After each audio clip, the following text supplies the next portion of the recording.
World test championship में team India के सामने इतिहास रचने का मौका। आखिरी दिन जीत के लिए 280 रनों की जरूरत। विराट कोहली और अजिंक्य रहाणे क्रीज पर।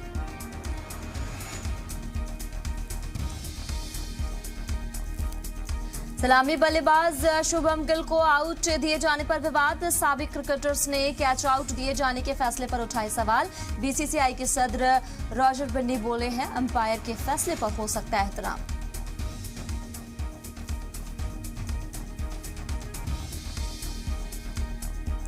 एनसीपी में बदलाव पर बीजेपी ने ली है चुटकी। कहा, परिवारवाद वाली पार्टियों में कारकुनान सिर्फ दरी बिछाने के लिए कांग्रेस की सफाई। कहा, अजीत पवार के पास पहले से है बड़ी जिम्मेदारी।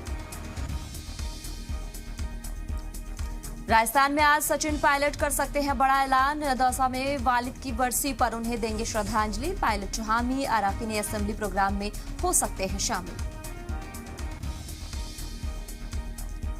मगरबी बंगाल के मुर्शिदाबाद में कांग्रेस लीडर के कत्ल पर बवाल जारी है। शनिवार को सीपीएम और टीएमसी कारकुनान के बीच झड़प।